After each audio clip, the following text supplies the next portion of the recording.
Okay, let's go ahead and get started, and we're going to talk now about graphing some quadratics where our a is not equal to 1. So we're going to have some sort of stretch or compression factor here. And I wanted to show you what that's going to do to our graph. But I want you to remember that every time we have a function, whatever our essential function is just going to be shifted horizontally and vertically. So we've got our vertex is still going to be that h and k, but this essential relationship is going to stay the same. So it's really important to sort of establish what happens when I have a stretch factor here. So with that, I'm going to start off by going over what do I get when I have, say, some f of x that's, say, equal to like 2. And I'm just going to do x squared, so just 2x squared. Well, let's see what happens to our function then. And with this, I'm going to say, well, here's my x, here's my f of x, and again, my vertex is at this 0, 0. So I'm going to move up and down from this several values. So I'm going to do -1, -2, -3. And let's see what happens. So I always like to start here at our vertex. And let's see what happens when I plug in some values. So if I say, okay, f of -1, that's equal to, no, just 2 times -1 squared. That's just 2 times 1 is just 2. Huh. Well, there's 1.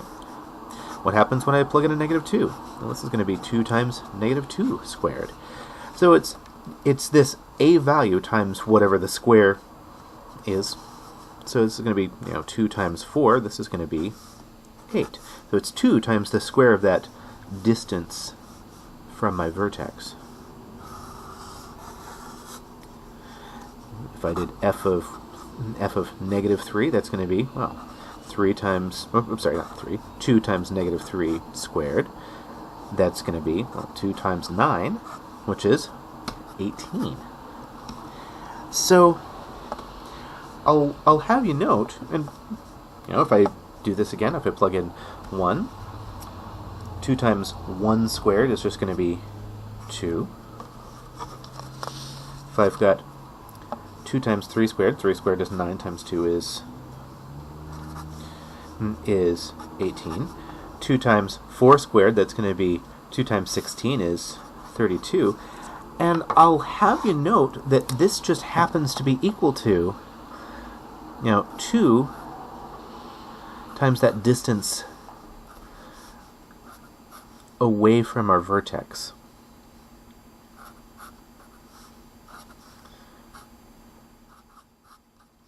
So what's happening here is that stretch factor,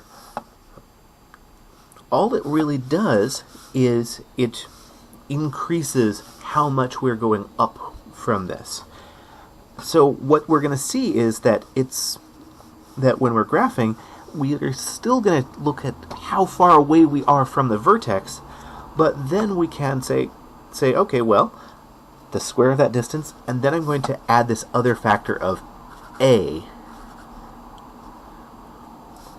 So I'm going to look at this a times the square of the distance from the vertex. And this is a really, really useful relationship to have. So let's show you what this looks like, and then I'm going to then use that to graph something more interesting. So here is our graph, and we've got our x-axis and y-axis here. I usually like to label those first, but oops. And we started out and we said our vertex for this function, this is just y equals 2x, or sorry, 2x squared. So we had 0, 0, we had negative 1 and 2, because that's 1 out and 2 up. Negative 2 and 8, so that's 4, and then we double that again, because it's 2 times that 4, so 5, 6, 7, 8. 3 and negative 3 and 18, so that's 5, 10, 15, 16, 17, 18.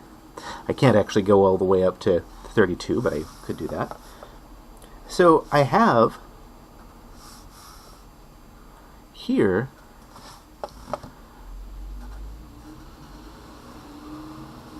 oops, helps if I actually can draw a smooth line. Okay, so this function, this f of x is equal to like 2x squared.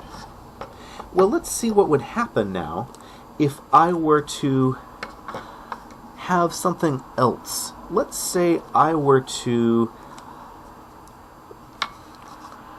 have some function like, oh, I like this one. Let's say we've got some g of x is equal to 2x minus 3 squared minus 8. Now, looking at our equation here, I could see that my vertex is at 3 and negative 8. And using this information, I can graph this parabola. So, let's go over here to our vertex. So 1, 2, 3, and then down 8. So 1, 2, 3, 4, 5, 6, 7, 8. We're right here.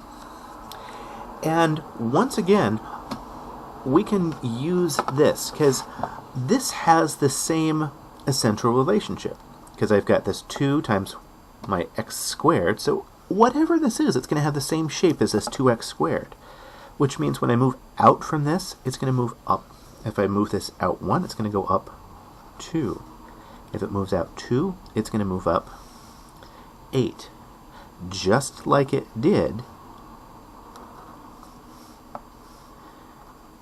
in our other equation. It moved out 3, it moved up 18. So this is up 8, and then up 10 more. Oh my gosh. This goes up here pretty quickly. If it moves out 4, it would go up 32. That's it. So that's it.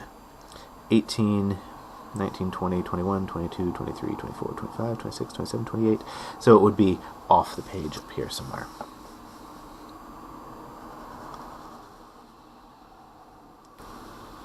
So my graph looks the same.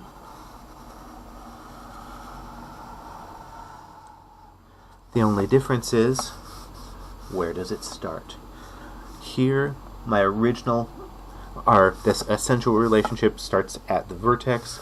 Here, my vertex starts at 3, negative 8, but the shape remains identical, which means every time it moves away from the vertex further, we're just saying it moves out 1, this is 2 times that 1 squared. If it moves out 2, it moves out 2 times that 2 squared.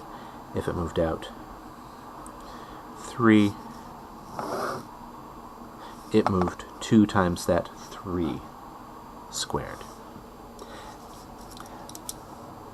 Alright, that's all we have time for right now, and I will catch you in the next video.